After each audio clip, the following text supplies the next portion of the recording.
everybody. Welcome to The Banish Zone with Bryn. And Chris.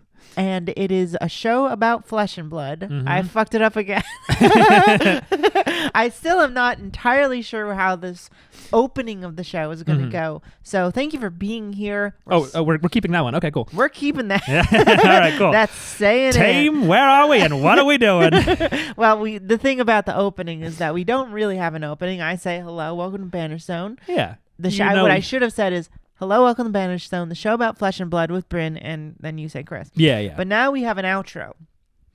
We asked Paul from The Tall Timmy, a.k.a. The Tall Timmy, I should say, to make Tall us Paul. up a outro, and we won't say it here now. We will say it as the outro. But just so we can smoothly do the outro, thank you, Paul, very much for the show. Thank you for all your support of the show. We really appreciate it. Oh yeah, shout out to everyone who's voting for us in the what did Flake call them? The Shorty Awards? Shorty? I think that's what he called them. No, the Speedy Awards, because it's for instant speed, of course. The Speedies. Not the Shorty Awards. That would be a little... Of course. Yeah. Someone's got shorties on the brain, if you know what I'm saying. I'm voting for my favorite shorties of the year.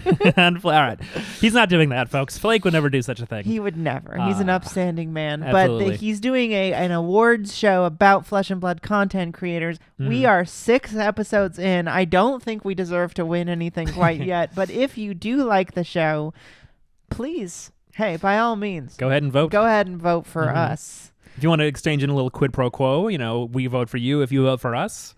You're not supposed to say that on the show. Look, if I say it on the show, Flake is like, no way they're actually doing it. It's too brazen. He'll never look into it. That's a great point, If we act Chris. squeaky clean, he's going to be like, they've gotten popular so fast. Like, they seem so innocent. Right. Who are they? How are they getting that? Yeah, are their parents blue on Wikipedia? Yeah. The answer is no. Yeah. I don't even have a Wikipedia. Yeah, your parents are blue on the top 50 of ELO. My parents are blue on the collar, if you know what I'm saying. Yeah. They have poor people jobs. They're on the blue collar comedy tour with Jeff Foxworthy. Yeah. They are. They're always walking around like, here's your sign. You know what that is from? Here's don't your worry sign. about No, it. I don't know. See, you don't even know because you're not blue collar like me. I'm a godless liberal. I'm from the fucking liberal heart of America. That's right. Yeah. Anyway, we're not here to talk about our parents. We're here to talk about Wikipedia, honestly, which is, if we were on our other show, we should have talked about the hilarious things happening with Wikipedia. Okay. But we're here to talk about the great card game, Flesh and Blood. And the new classic. The new classic trading card game, Flesh and Blood, my favorite thing. Yeah. So big news. We're hitting all the big news on every episode. I feel very privileged to be able to just be like, what are we going to talk about? Oh, the thing everyone's talking about. The big thing. I feel like Flesh and Blood LSS, I feel like gets a little bit of some flack for their communication. Sure. Just generally. But having started doing content creation, and maybe it's not really like this all the time, but it really feels like ever since we started, it's just like, what happened this week it's not like what happened with the week at the armory, like just what happened, and something happened. Yeah, every week. And it's in kind of a slow time for the game too. There's not even a Cold Foil Armory promo currently. There's not really any big tournaments or even skirmishes coming up for the rest of the year, but there's still stuff coming in. Right. I mean, I still kind of think is that real? Do you think they're really not going to give a cold foil for December, or do you think it'll be a surprise? You think they're going to have a secret cold foil? Did we talk about this before? I don't know. Was this like a theory on Twitter? That might have just been something that I said to you in person, off mic. I don't remember. But I don't know. It seems like weird that they're like, oh, hey, it's Christmas time. We're going to give you shitty, like worse presents to the point that we're going to make even worse. And I guess maybe it's a reference to like cracked baubles, but at least those were cold foil. This is nothing. Yeah, we're still getting more of those cracked baubles. I have like 8 now, I think. But you're not supposed to say that. I mean, like, that what I mean is they didn't send more. Right. They're just around. They're around, and people are giving them out. People don't really want them, so they give them to us. I think they're great. They're I cool. love a cold foil I like a cracked bauble. Very foil. cute. Yeah, a bauble you could slab. It'd be kind of fun to like bring those to an event and be like, put them in when you need a bauble. We got into the game in December, so we just missed, right after Christmas. I think it was like January, early January. Basically January, and our local store still had cracked baubles. We got some last year, just barely snuck in time to just get some for an armory, and then and now we're getting them again this year. So I wonder, maybe they just hate Christmas. You think James White is the Grink? You mean the Grinch? Yeah. I don't think so. Last year he wrote like a Christmas message, or maybe 2 years ago or something. You think he loves Christmas? There's an article where it was like on the 25th he wrote an article and was so thankful for all the, I don't remember what he said. You don't have to do his accent. So some Christmas mushy, like thankful kind of stuff to the community. All right. So I think that maybe we could get another promo. As a matter of fact, have you noticed that other content creators besides us are getting a 7-pound package in the mail? I did see that. People are like, why am I being sent something that weighs 7 pounds out of nowhere? Yeah. Right. Or 10 kilograms if you're Brit or something. You're using Imperial, or are we using Imperial and they're using the other one? They're using Standard and we're using Imperial, I think. Oof, I don't like being Imperial. I don't love it. So I don't know. I think it's interesting. I think that maybe they're sending like they could be doing something a little special for Christmas. A full big cracked bauble ornament or something. That wouldn't be 7 pounds. It would be like this big. I don't know what would be. Maybe it's 7 pounds of like styrofoam to pack it. 7 pounds of styrofoam. That's very possible. 7 pounds. What would weigh 7 pounds? Yeah.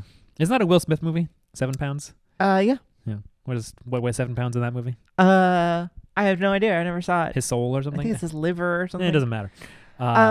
It'd be cool if like at the end of the month, like out of nowhere, there's like another. If you're doing an armory on Christmas, you get a gold foil bauble.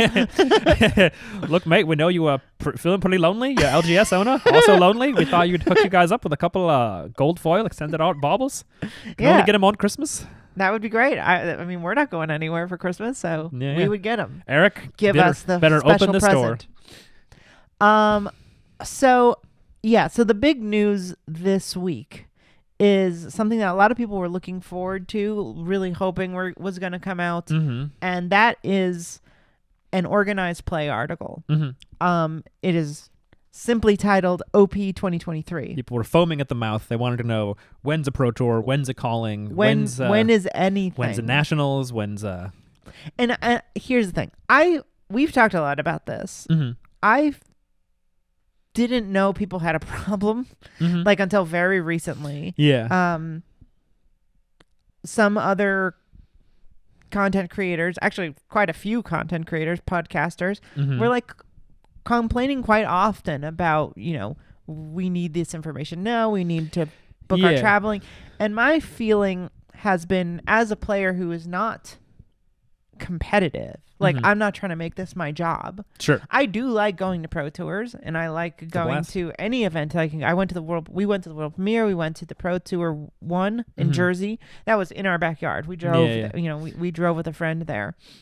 We don't have a car. We rode in the back seat. Yes, we did. And the world premiere was an incredible time. I can't go to, that was a very serendipitous, lined up with a work trip. I can't go to those kinds of things every year. Like, I'm not going to be hitting Auckland and Indianapolis. Sure, even if it was callings or pro tours, like, I can't do that. That's just not. Maybe I could choose one. Like, if I was like, okay, I'm going to go to Worlds, that's going to be our vacation, right? Like, I can do one, maybe two if it's in like the Northeast and I can drive there or stay with a friend or something. But that's not who I am, so it's hard to imagine any average player, even a player who's at a high level, like needing so much time to schedule this around. I guess if you're trying to hit every single one, but I mean, I know some it people just like seems hard. I don't know. They How plan. Do you feel about they that? plan other trips. Like I remember Brendan famously was like, there was the Pro Tour Lille. Brendan Patrick from Arsenal Pass. Yeah, Brendan Patrick from Arsenal Pass. There was the Pro Tour Lille, which was in August or something. So he planned that trip, and then he was like, I'm also just gonna bum around Europe for like 4 weeks afterwards. Yeah. And then after he'd booked that trip, found out, oh wait, the U.S. Nationals is like the next month in September. I'm still gonna be in Germany, and now I can't go. So if you're trying to plan a bunch of other trips, and I think that is part of one of the things they mentioned in this article, the nationals, is that they're going to try to like not have too many things like kind of pushed together in the schedule. We'll get there, but yeah. I guess like how was what was your sense of organized play as someone who's, lightly toying with becoming a player that goes to a lot of things, right?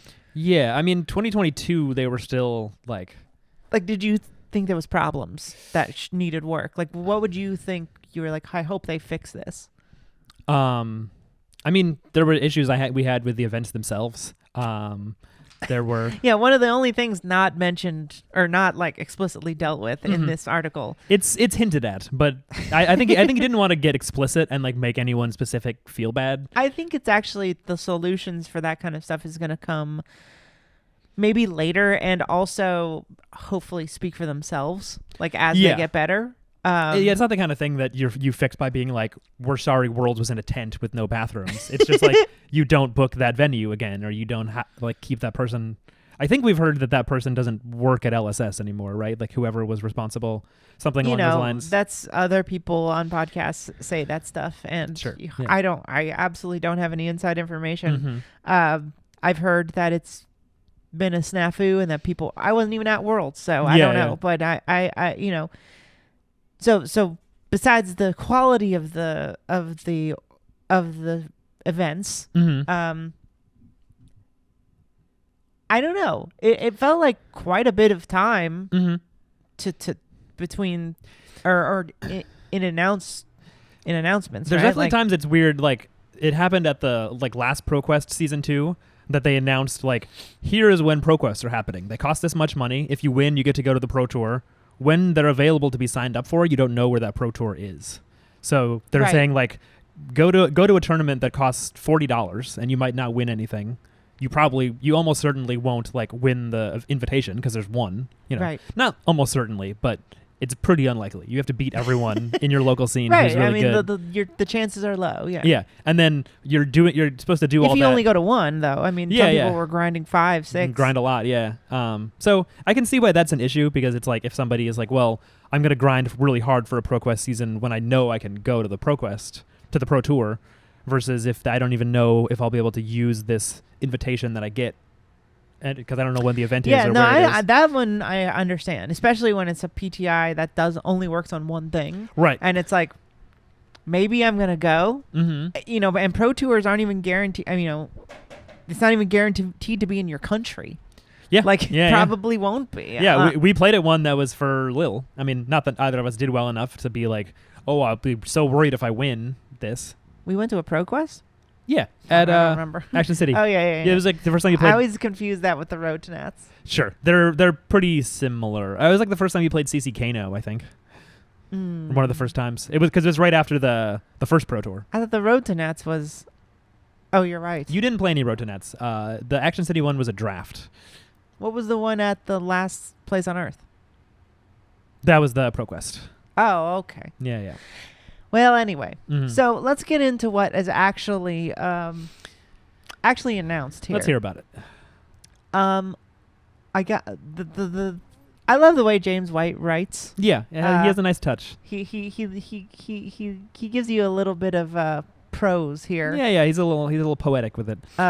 Just for an example, and we'll skip some of this, but as the sun sets on 2022, we can look back and say that it was the first year that resembled what Flesh and Blood organized play is intended to look like. Flesh and Blood OP program spanning 38 countries set the industry standard for global OP in 2022. Shots fired, by the way. Yeah, that's a bold way to open it. Set the industry standard for global. I mean, who else is doing it? He's not wrong. He's not wrong. Magic only started doing paper tournaments again, basically because of Flesh and Blood, right? Before this, they just weren't doing them at all. That is what people are saying. I guess you could argue that they're well, the COVID happened, so we didn't do any, and now COVID's. Yeah, it was before that. It was way before that. It was before that, yeah. So they brag about how many shits they did and how many they gave away $100,000 to Michael Hamilton because of how good he is. So they say what's not changing. They start off and say what isn't changing. The first thing that isn't changing is the structure, Right. which fine by me. Mm-hmm. Seemed really good. Everybody liked it. Everyone, they basically stole this whole cloth from Magic, right? Yeah, Like I'm pretty sure some things have different names, but like as far as I know, think they all have different names. I think Magic did just have Pro Tours. Like that's just the same name, Pro Tour. No, I think it was Grand Prix. Was it GPs? People would say. Oh, those were like that's what the Pro Tours were. Oh, okay.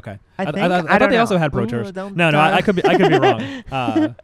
When I played Magic, I was a little young to like get that into the competitive scene. Right. So I like read about it in magazines, but I didn't really know a ton about it. Yeah. But the tier 1s are your armory events, your pre-releases, your skirmish. Mm-hmm. Skirmishes are great. Nice casual local tournament. They're very fun. And good then prizes. Your tier 2 is your pro quests, Battle Hard and Road to Nats. Tier 3 is the nationals and the callings. And then your top tier 4 is Worlds and Pro Tour. Mm-hmm. That makes sense. Seems like it's working out for them. Yeah. Second thing that's staying the same is how much money they're giving away, which is $1 million minimum. And currently $300K for Worlds, $200K for Pro Tours, $200K for Callings, $200K for Nationals, $100K for Battle Hardens. And that's all. When I was reading this, I was like, wow, that's all that's changed. That's all that's staying the same. That seems... yeah, that is pretty... I didn't actually think about it that way. It's like one thing is staying the same, and that's like the level of events, and that we're going to give away $1 million. Everything else is changing. Yeah. So, I don't know. I mean... So, what is changing? Mm-hmm. They're saying that... they say we appreciate fans sharing their stories and feedback with us. We want to let you know about some of the changes that we are making and working towards based on feedback and learnings over the past year of delivering full suite of global OP. Major event scheduling and lead time. We know that fans want more visibility and lead time. This is the first thing they're talking about. Is you need more time to plan for events and organize travel. We have been and continuing to invest in our team and global partnerships to be able to deliver the standard of OP experience that we can all be proud to be part of. I have to be honest with you. We are still building out some of the capability we need to achieve the standard we are striving for. Saying that, I am confident you will start to see rapid improvement in scheduling visibility as we move through Q1 next year. Although we are unable to provide the forward-looking schedule many of you probably would have liked to see today, I hope the information we can provide shed some light on what to expect in 2023. And then the first big thing is that it will now be seasons. A trimester of seasons. Yeah. Which is March through June, we get Outsiders, and that is a Pro Tour and the Road to Nats and Skirmish Season 6. Mm-hmm. And then July through September, we get an expansion set, which is non-named, and then we get Nationals and Skirmish Season 7. October through January, we get another standalone set. And so now that is official. I know that that's one of those, like, James White said it on a podcast. Yeah, that's true. This is James White said it on his own website. This is now, it's in black and white. We are getting a draftable set, an expansion set, and then another draftable set. Yeah. Not 4. There have been people saying 4 this year. No, that's wrong. not true. Yeah. No one ever said that. You were wrong. I think James said that's what he wanted to do ideally, and he said not in 2023, maybe in 2024. So 2024 might still have the same setup of 3 sets of just alternating back and forth. So 24 could be the same as this year, where at the beginning you have an expansion, middle of the year around June you have a core set again. What do they call it? Standalone draftable set. Yeah. And then at the end of the year, you have another supplemental. Right. And then if you get 4, I kind of get that, because then it's a draftable expansion. Like, that feels good. Yeah. You get 2 of each, especially for lore. I think what he said is that if they're going to do 3, it'd be 3 draftable, 1 expansion, because people love having a new draftable. I don't like that idea. That's too much. That's a lot. Yeah. That feels like way too much. I'll be interested to see what happens. It's too many heroes. It's a lot of new heroes, and I think if they do it right, this game adding a lot of new heroes can only be good. We haven't talked about this, and we're going to take a break from talking about OP for a second. Okay, what's up? Just real quick. This is a very niche thing, but someone mentioned fighting games.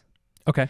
In fighting games, there's been this, it's not power creep, but the rock paper scissors aspect of dealing with other people's combos, dealing with other people's special moves, gets exponentially more difficult the more not heroes, fighters, characters you got in a fighting game. Okay. And so what happens is that you have, when you hit like a 20, 50, 60 fighting game characters, you start to get like an insane boundary of entering the game and learning that game. Oh, you mean because if you want to learn one hero, you have to learn their matchups for like every other hero and like how to counter them? Yeah. Yeah. No, that makes sense. And so that is what it feels like to learn Flesh and Blood.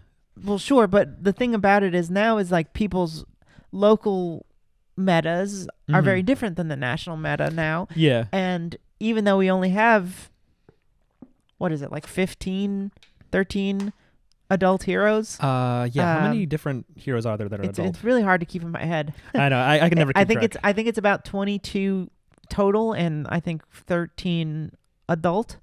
Maybe 15 now. Let's see. How many heroes are currently legal? I'll count while you say your point. My point is that right now we have a really small amount, and I do think we can have quite a few more before it starts to become like an actual problem. But like Flesh and Blood is such a complex game, and then to have to learn the matchups to even like get into the game where to like get to the point where you're starting to win, unless the meta stays like every single year, only 3 of the top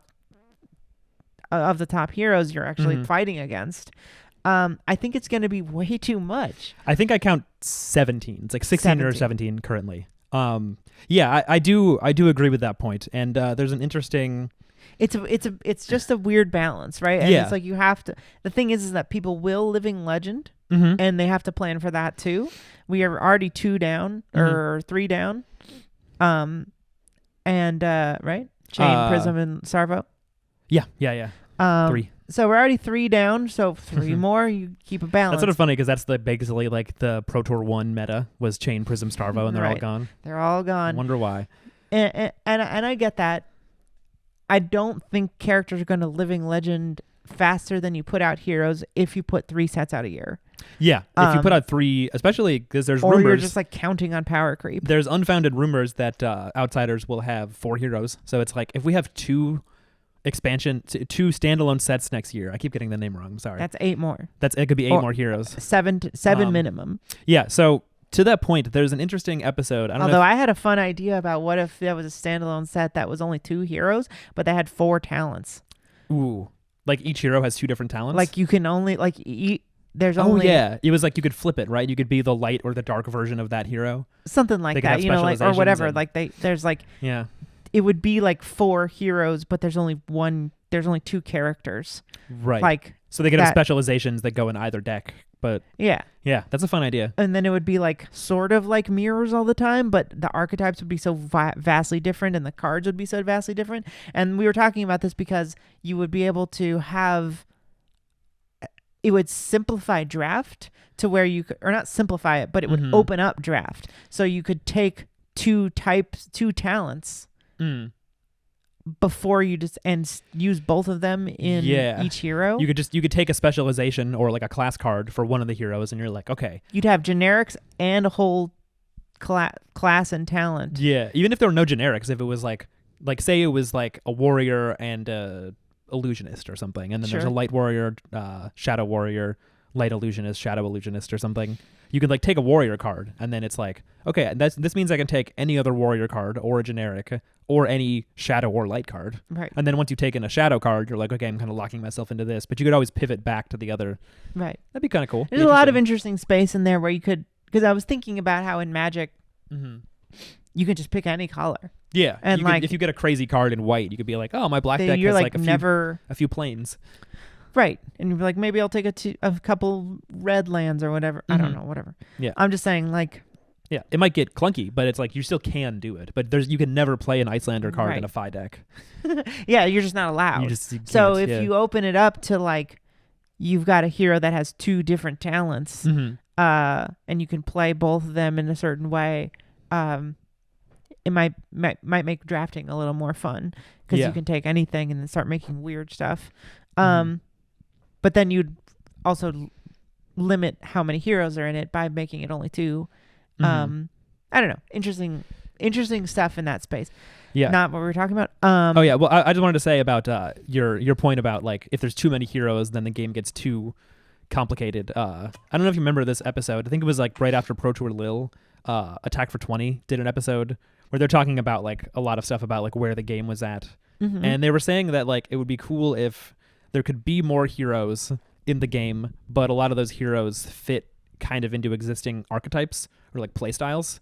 Like if you imagine right now, if you have a deck, say you play Viserai, and you're like, okay, how do I play into Guardian? And you have a sideboard that's for Guardian. It can kind of work for Oldhim and Bravo. Maybe you need different stuff for Oldhim because he also does Ice. But maybe you also have cards in your sideboard that are for Icelander and Ice Lexi, and then those are also good into Oldhim. So like, if they don't, I think it would be a bad idea to keep printing new heroes of new classes. Like I think the game had like 25 active playable classes with like wildly different playstyles. Then it's weird because then you're like, oh, okay, this deck is good against Illusionist, it's good against Warrior, but then it loses to Necromancer, it loses to Cleric.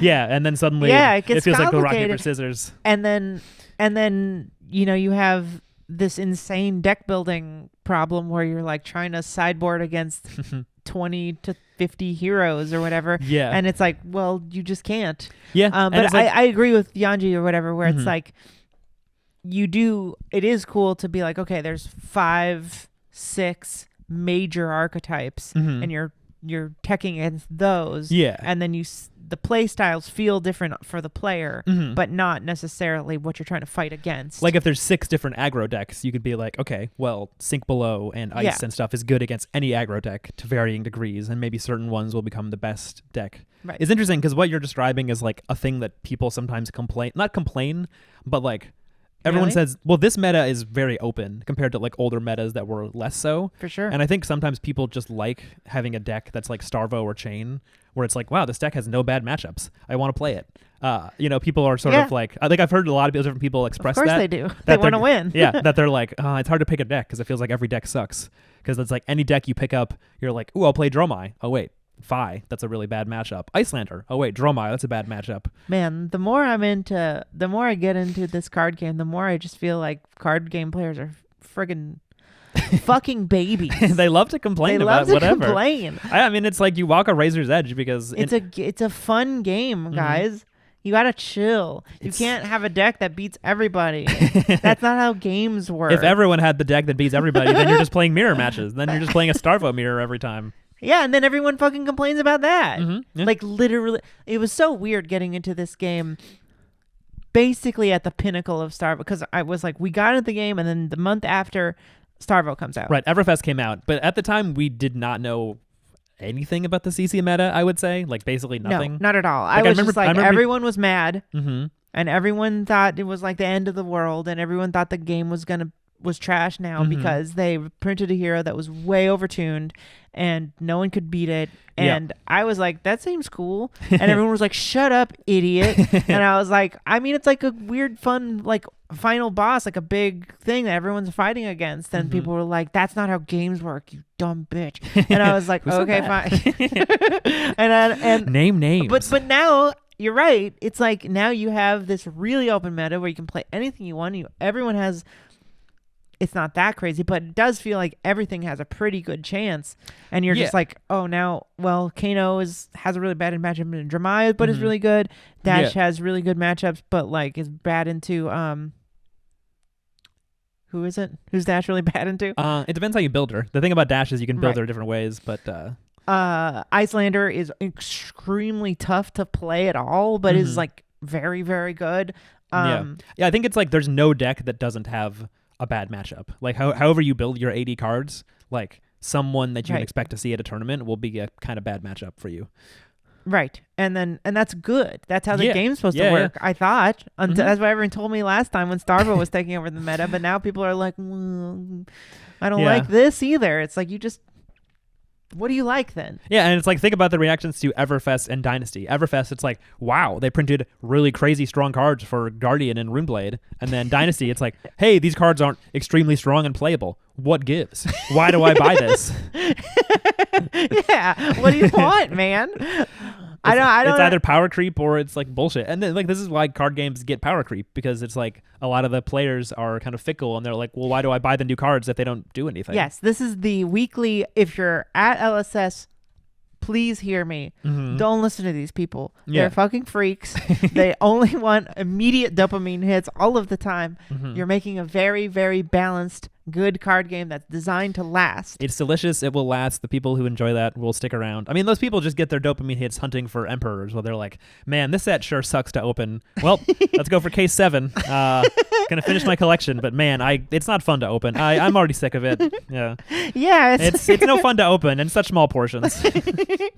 Right. Yeah, I don't know. The game is like god tier design, like impeccable design, on so many levels. I don't know. I don't really get how you can just be like, this is bullshit that I have to pick a deck. Book. Runeblades don't read books. Get this shit out of here. These legendaries aren't $100. Oh, actually, when it's over $100, I'm gonna complain. How can I? Yeah, I was so bad. I'm inside a barrel. How could I possibly afford a Command and Conquer? I have to feed my family. And also, I get that we're also talking about like multiple different people with different complaints most of the time. Yeah, now they're in the same barrel. No, we're talking shit on a whole conglomerate of people, and it's like, to some extent, you know, like there can be a kernel of truth in those kind of statements. Like, I think Everfest did like add power to already good classes too much. They just didn't know that those classes would be so good at the time.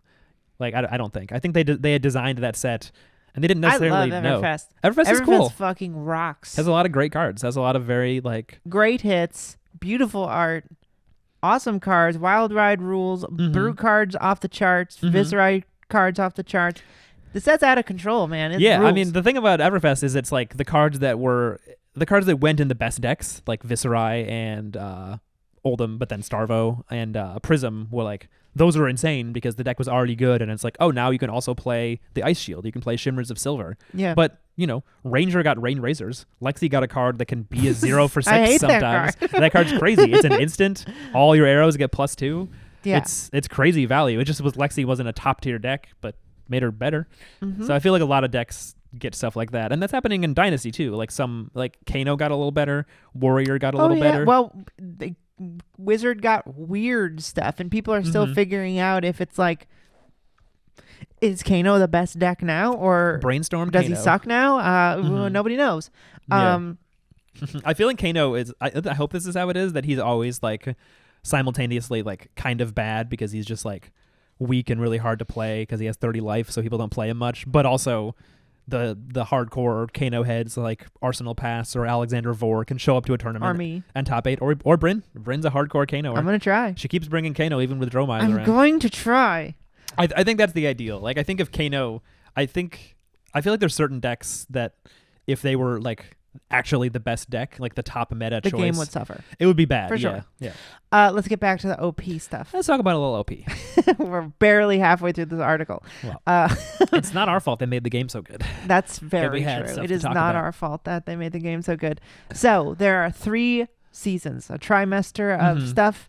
This is a really cool idea to like ahead of time be like, the seasons are structured around when the cards come out. Right. So, and they say, okay, it says there will be 1 Pro Tour in the USA. Good for me. Nice. Maybe it'll be in Jersey again. Sorry, everywhere else, all the better countries that exist in the world. The date and location will be announced ASAP, which who knows when that will be. Yeah, but tomorrow. Soon. But I agree. I think they should release that information before the Pro Quest starts. Like, it is funny that people were like, oh, an OP announcement. I'll find out where the Pro Tour is. And they're like, it's in soon. May, April. We'll tell you where it is soon. In 2022, we ran 2 Pro Tours, each awarding $100,000. The single Pro Tour of 2023 will combine those prize pools, awarding $200,000. There are a number of reasons for this. The travel associated with it should be a high point of the of the year for players, not a burden or an insurmountable barrier to participation. And in 23, we're putting more focus and resources into bringing competitive OP closer to home for fans. Part of that is elevating national champs to the pinnacle event of the mid-year season, along with significantly scaling up the frequency of battle-hardened events, which is cool. Yeah. We are aiming to deploy 50 battle-hardened events in 23, up from 30 in 2022. It's going to be awesome. I'm excited. Yeah. Another reason is we want more people who attend the big marquee events to be rewarded. This change enables prize money to be paid out deeper into the standings, rewarding fans for completing the quest of making it to the Pro Tour. For similar reasons, we are also updating how the prize pools for the calling are structured to allow us. And you know what? 2 Pro Tours is wild. Like the fact that they even tried to do that, and like how close together in retrospect, it's like, what are you doing? Yeah. I feel like when I think back over the year, it's like, wait, there was a Pro Tour in May, and then there was like a set world premiere in June, which is like a set premiere is just kind of a fun event. But then in like August, there was another Pro Tour. It was really soon. Yeah. It's like 2 months after. And weren't they also? And then Nationals in September. Yeah. And then Worlds in November. It was just like, Jesus. It's a lot of stuff. Next, and they talk about this in the. Yeah. In the thing, but I think one Pro Tour, the Pro Tour, is a good idea. I think it's cool, yeah, because a lot of people flew from New Zealand to New Jersey to play in this tournament.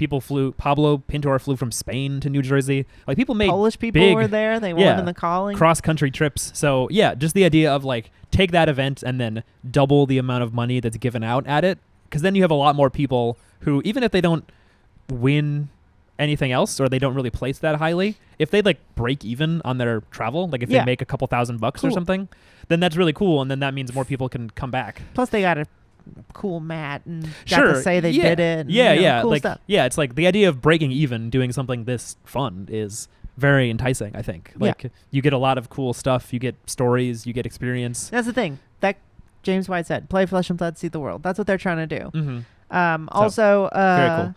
Pro Tour, it's coming home. Coming home. The Pro Tour is coming home. Oh, yeah. That's good for me. Yeah. But I also like that they're sort of like, they're also saying at the same time as the Pro Tour gets even more prestigious, they're also making callings and nationals more prestigious. And that was, like, I think nationals in the U.S. was pretty well run. That was like a big Channel Fireball event. It had a calling and a battle hardened associated.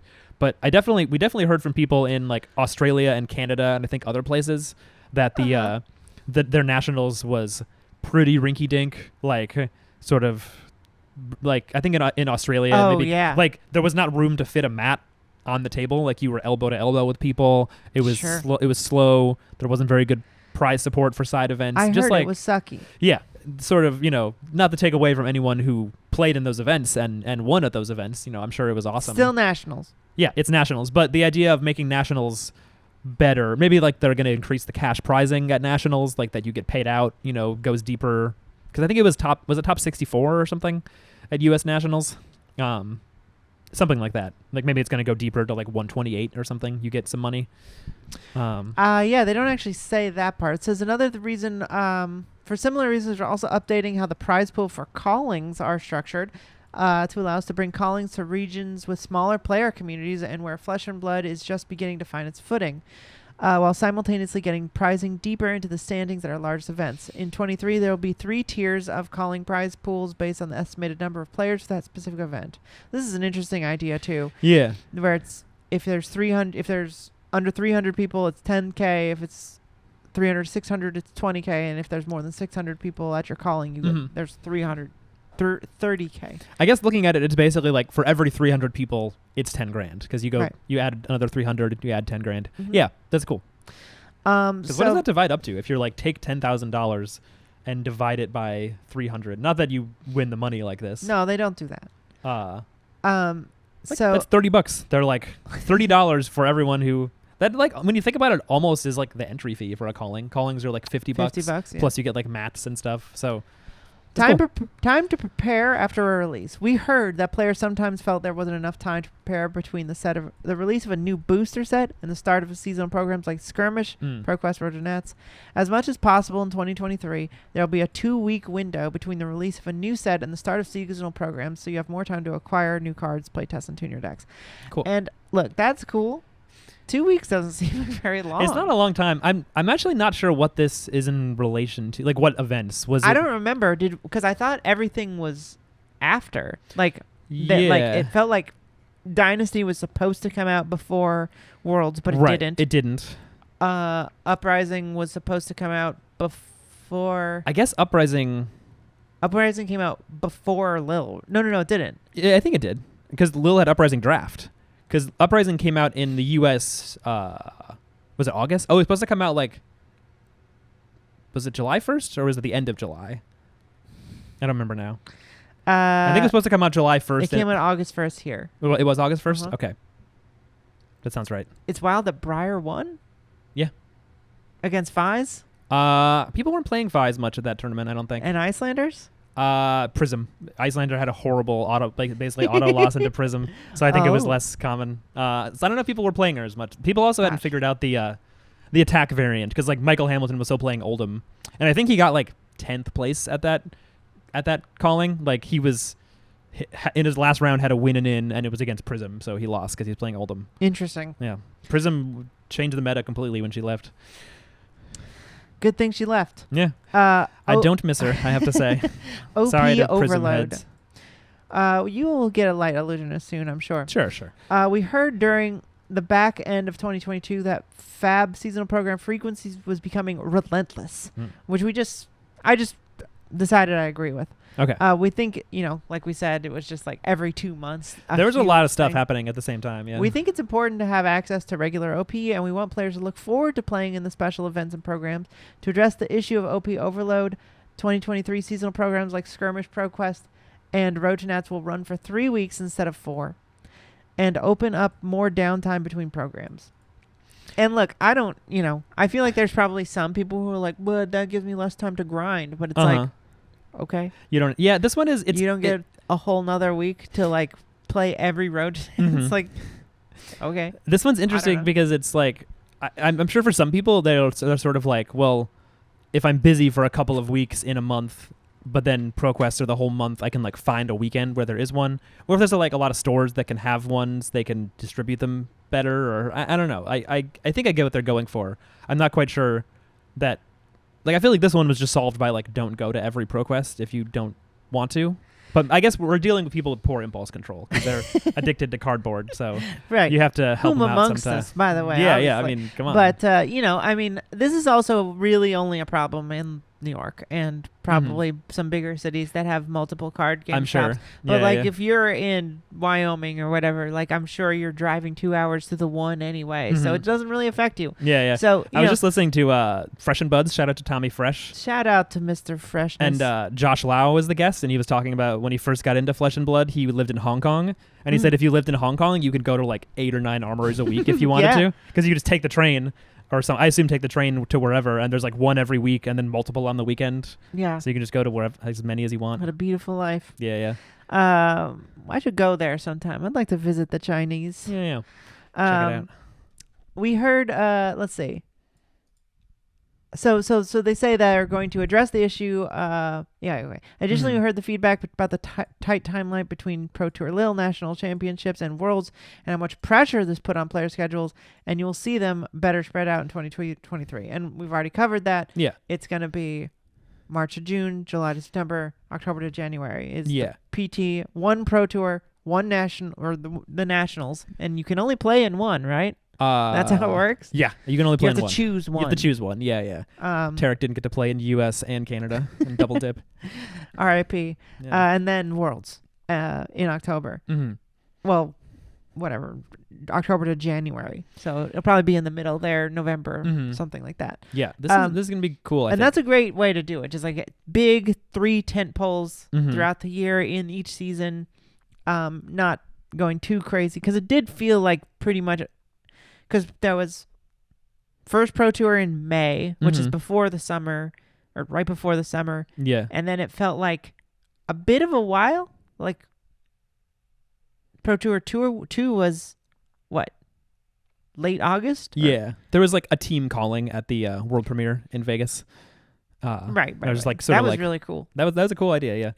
But yeah, besides that, it was like all of the summer was sort of like, well, Uprising's coming out. That's cool. But then it was just like Pro Tour Nationals Worlds right at the end. Yeah, that was... so great. I'm glad they're not doing that. Yeah, it's also cool because like spacing it out in this way, especially with how they're planning the seasons around the sets, means that like you're going to see a lot more fresh cards and stuff. It'll make it a lot more fun to watch, and it'll make Flake's life harder. So I'm all about that. Yeah, he's gonna have to be staying up late grinding Talishar games with all the new heroes every set. Yeah, have to. That sucks though. I mean, for the casters, I mean, I'm sure they'll love it, but like especially like people like Steven and Kel. But like, it's crazy to imagine just being like, okay, 200 new cards. I have to know what they do. Cramming a set. Yeah. And it's like by the time they're casting, they're already like, oh, and of course, we all know this new card, Wreck Havoc, and how good it is in...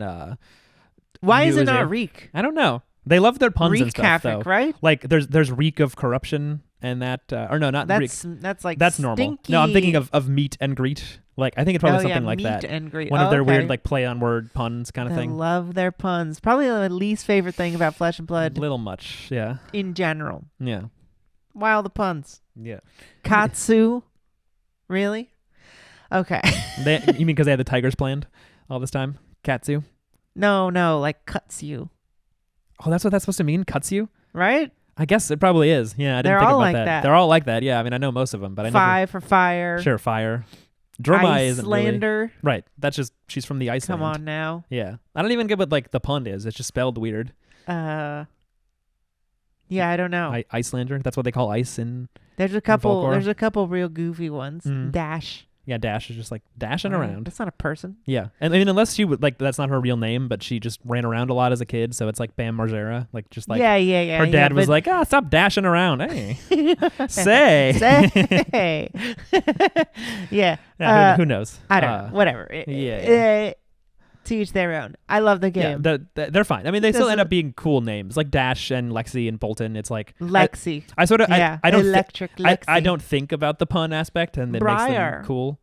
Yeah, Briar is full of earth and silly. Yeah, whatever. I mean, they're kind of veering away from it though. I mean, like Icelander is lame, but like I like when they more like this is the world. Like the naming conventions are Dromai and Viserai and Dromai is just a name as far as I know. Like I can't actually think of what the pun is. No, it's not. Yeah. I mean, I guess it like has like dragons, but like yeah, that's fine. Barely, whatever. yeah. But D like Daenerys Targaryen. It doesn't matter. Yeah. It's fine. I'm not going to complain about that. James White, we're sorry. Please forgive us. We love it. Thanks for listening to the show. Maybe leave a review. Why don't you come on the show? Yeah, James White. Come on the show. I created this game. I think this show is a great representation of the fans, and I think it's a 5-star show. That's all you got to say.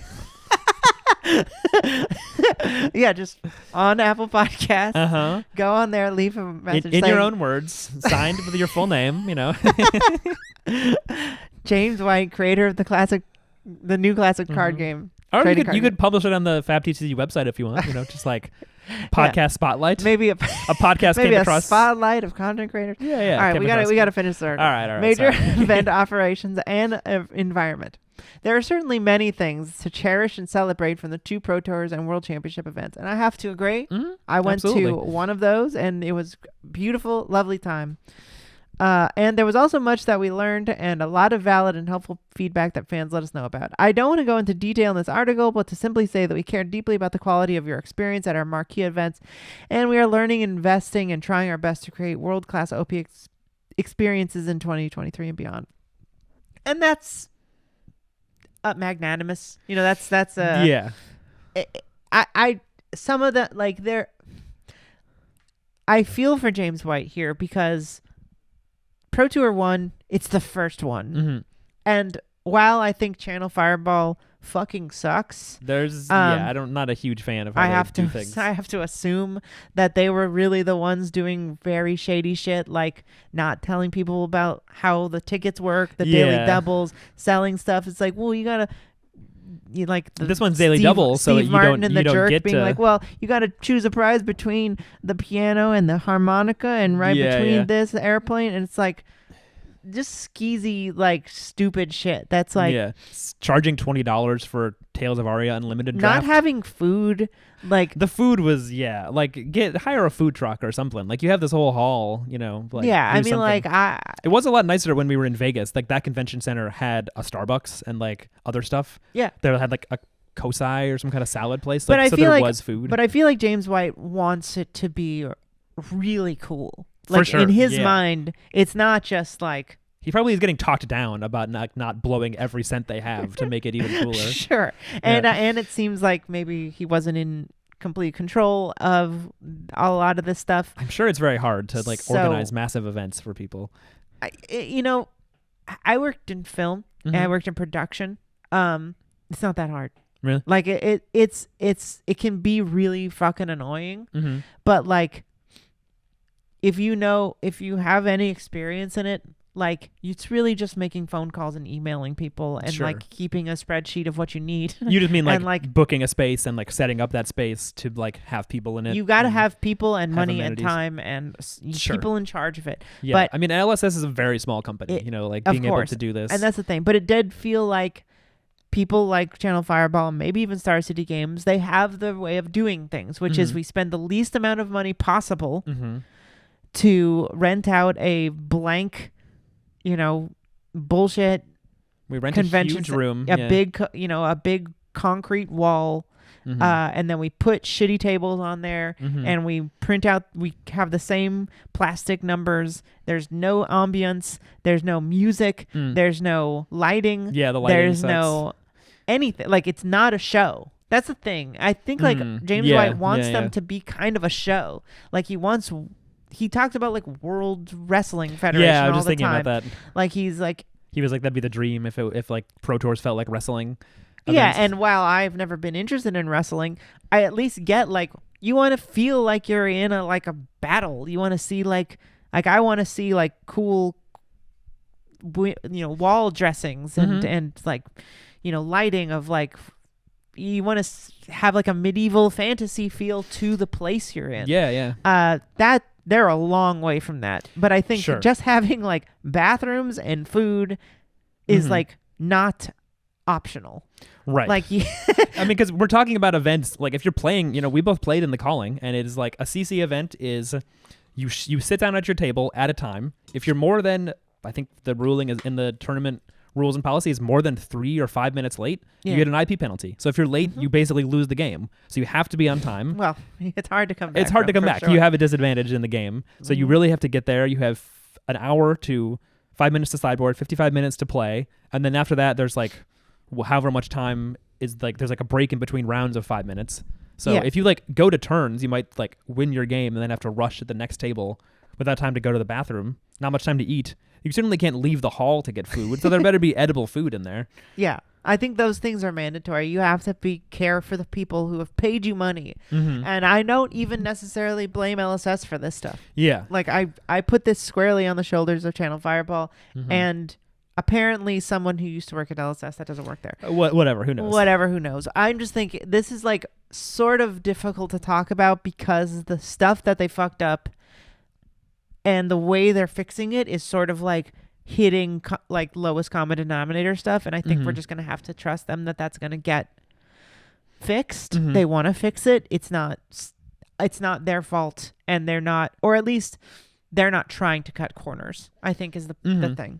Yeah. I feel like if they could, they'll be investing even more money into all these events. And, probably, we learned how much their company grew in the past 2 years, but like 6,000% or something. Well, and it's, like flake septuplets metaphor. Oh, yeah. It's like, even if they have millions of dollars now sitting in their coffers,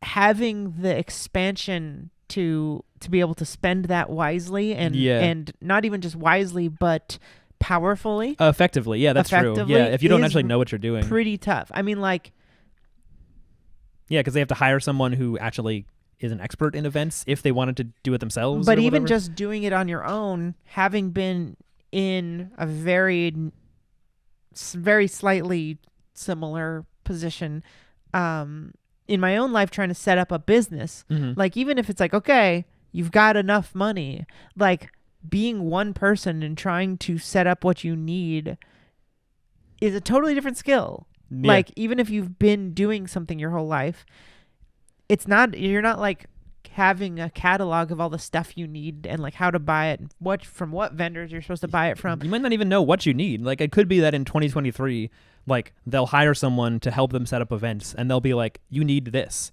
And everyone at LSS will be like, I didn't even realize we were missing that. Exactly. You're right. That's perfect. That stuff is on its own another skill. And it's hard to know what you need from that. Like, it's hard to even know who to hire. And then you have like this other problem of like culture fit and like we trying to stay small. We don't want to ruin any of the company. You know, it's a huge undertaking. And they're a brand new company. They're very small, and they are growing. And I think that it's really exciting to see. I think it's a lot of fun for me to see a little company really succeed and see how it goes. Yeah. Especially when it's run by someone who clearly has such ideological motivation, who is very like, it is like, James White has never said, I don't care about profit. I'm not saying that. Sure. But it kind of seems like he doesn't care. Like, it's important that they're successful and he can do what he wants to do. But like, he wants to like take care of his family, take care of his employees, I'm sure, like pay for artists and yeah, exactly. And he wants, pay your workers and get to a certain level where you can do all of that. But at a certain point, it's not about just making money hand over fist. It's about making a quality card game that has international reach. He was in the industry before. Like, I'm sure if he just cared about making money, he could have just like kept, I think I've read he like worked in Yu-Gi-Oh distribution in New Zealand. Like, I'm sure he could have just kind of moved up the ranks of like the corporate TCG world and been in distribution and made money. Like, it's not really what he's interested in. Right. Okay. So he says, I am pleased to share with you today the calling and battle hardened events running prior to the release of Outsiders in March. The first callings of 23 will be taking place in Auckland and Indianapolis, with an announcement coming early in the new year about the first European calling of 2023. As we head through Q1, quarter one, we'll be rapidly updating the event schedule for you to start planning your Flesh and Blood event travel throughout the year. Thank you to everyone who was part of Fab's first full year of OP. I'm glad we were there for some of that. There. And I look forward to seeing you at one of the big events coming in 2023. And then they announced a bunch of stuff. So we've got the 2 callings in February. We've got a Battle Hardened in Leeds United. Battle Hardened in Jersey, which we will be at. Belgium, Bologna, Italy, and Bologna, I think. Charlotte. In February and March. So lots of Battle Hardens. Battle Hardens are cool. I'm glad they're making them sort of, I was very confused last year what Battle Hardens were. Yeah, it took me a while to understand how they were different. Because they're not callings, they're underneath callings, but they functionally feel like callings depending on how big they are, especially in New York. I feel like a Battle Hardened it's a little like in the same way as Skirmish is like the highest tier 1 event. It's like a Skirmish is technically the same level as an Armory. It has the same like rules enforcement level, but winning a Skirmish is a lot harder and like more rare and like more, it's like at a Skirmish the top 4 or 8 people get a prize. Remember we got like those cold foil heroes for when I top forward the Skirmish? Being in the top 4? Oh, I remember. I remember when I top forward the Skirmish and I got one. You win a cool mat if you are in the top 2 of the Skirmish. So it's like a very different thing. And then in the same way, Battle Hardens, ProQuest, Road to Nats are all like ProQuest and Road to Nats are pretty solidly local events. Battle Hardens are like people are going to come in from all over and play. And then otherwise it's basically the same as a calling. I think it just like the pricing is different. It's different pricing. It happens faster. The Swiss is a little more unforgiving because there's like less Swiss rounds for how many people there are. Right. And the price you don't get. What do you not get? I forget. I think there's not. Callings usually have like if you win, you get some like marquee, gold cold foil. Like you used to be able to get. I think you used to be able to get the extended art gold foil tunic if you won a calling. Wow. I think maybe now if you win a calling, you get a extended art crown of Providence. But I think Battle Hardens you would get maybe like if you win you get a specific one. Otherwise you get like a random one. Yeah, you get a chance to win a gold cold foil legendary and a PTI. Right. They are the lowest sort of level of event that awards a PTI. Like some number of people in the top get a PTI, but it's usually like less money for the winner and for like the top 8 in Battle Hardens. Yeah, yeah. And maybe there's no cash. I think there's cash. I think it's just a lot less. Oh, okay. I could be wrong, but I think you win cash. They're functionally callings. It's like a mini calling. Baby kinda. calling. Yeah. Yeah. But I'm glad they're kind of giving those more, because they would happen, and people would be like, hey, someone won a Battle Hardened in this place. And I was like, there was a Battle Hardened? I didn't even see it. Yeah. They're giving them more attention. They're giving more PR now, and that seems good. Yeah, seems great. I like callings. I probably won't go to them unless they're close, though. But Pro Tours, I love that there's only 3 things. I love that if I want to go to Nationals, it's Road to Nats. like I feel like this, even as a person not really trying to be a professional player, it's like I can pick one. Sure. I can pick 2. You know, Yeah, I can look at it and be like, well, Battle Harden's in my backyard. I'll go to that. And then if I want to go to another event, if I want to go to Worlds, I can pick Worlds. You know, Sure. Ideally we will know generally what part of the world. Yeah, like if Nationals is across the country and you're like, well, I don't really want to fly to California, so I won't play as many Road to Nats, but the ProQuest is nearby, the Pro Tour, so I'll play ProQuest. Yeah. Or neither one is close enough, really, so I'll like play a ProQuest, but I'll also just focus on going to Battle Hardens. Maybe I'll want to go to a Premiere. Better, because that was that was honestly more fun for me. It was pretty cool. As a not like super competitive player, even though I really enjoy winning. You got some competitive, but you're not like I liked going to Premiere because I got to get almost all the legendaries that day. That was fun. Yeah. Just by trading. To me, the trading and the opening is the top thing for me. Is looking at the cards, looking at the art, thinking about decks, thinking about what they do. Like that's my favorite thing. It's a very fun time period, yeah, when it's like a set is new and there's about to be like... I know everyone thinks they're all worth $200. Yeah, there's about to be a draft format and the sealed format of the set, and no one really knows how the decks feel to play. It's cool because it's sort of like I kind of remember that time, and it was like I was just becoming a little... I feel like I had my legs under me for Flesh and Blood, and then there's a brand new set, and then everyone's learning the heroes at the same time. Right. And I'm like, oh, this is what it feels like when... everyone's new to something, not just you know, like when I started I was new to every hero, but then now everyone's new to Icelander and new to Fi and new to Dromai. And it takes a while for like skill to like catch up and people to start, you know, playing well, like card evaluation to actually get zeroed in. Some people like don't, you know, they like think certain cards aren't going to be good in draft and then they are, or it's a in fun constructed time. Yeah, it's very fun. That's so, you know, maybe I don't know if we'll have premieres like that for Outsiders and whatever comes next. They did. I mean, they said there's going to be like local ones. Like we can go to an LGS. I know, but the world premiere. The world premiere. Yeah, that was a great time. That was a good time. I think honestly, I'd probably prioritize that or Worlds over a Pro Tour, or Nationals. I don't know. Maybe Nationals if it was closer again. Nationals seems because like a lot of people we know locally went, and so it'd be cool to like be part of a big cohort of people and all gunning to win. Especially if you win. Especially if you win a Road to Nationals. Well, sure, if you can qualify. Yeah, you don't even have to... I think you hit the top 4 or top 2 or something at Road to Nats. Really? Qualify. It's easier to qualify than a ProQuest. Well, I'm going to fucking try, that's for sure. Me too. All right, we've gone a little over. Oh, my goodness. How dare we? I don't know, there's so much to say. This is a great show. I mean, this is a great time. I love doing this show because... There's always too much to talk about, yeah. Because we're always like every time we start to do it, we're like, we only going to talk about OP, and then we end up talking about all kinds of stuff. And I've always have a great time, and there's too much to talk about. So unfortunately, it's only once a week. So we'll see. We'll see you next week. Is what I'm saying. That's the show. Again, I don't know how people feel about. Again, I'm going to say this again because we said it on the last show. No one mentioned it. We're starting to get comments and stuff, and people are listening, and people are giving us a little attention, and that's really great, and we really appreciate it. It's very appreciated. So heartwarming, and we love it. Mm-hmm.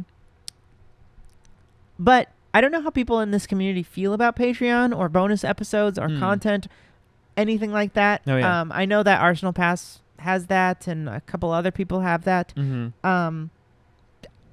I just do that. I just think about it because I've been doing podcasting for 6 years, and I always do it, so I probably will. But I would love suggestions from the community about what you guys want to hear from us. We appreciate you even listening at all.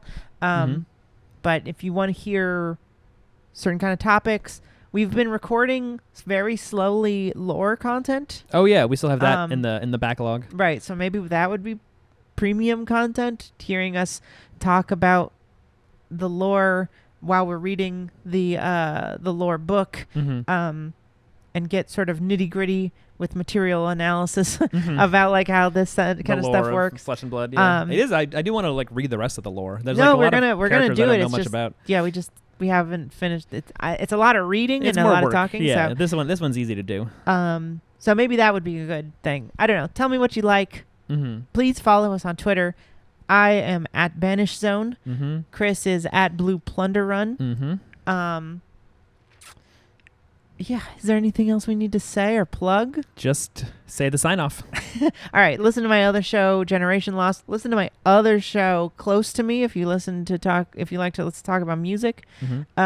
Specifically goth new wave music, specifically The Cure. If you want to hear us talk about our opinions on the news and politics, which I understand if you don't. Yeah, sure. But it's called BP Lettuce. It's funny, I think. Otherwise, until next time, you're banished. Beautiful.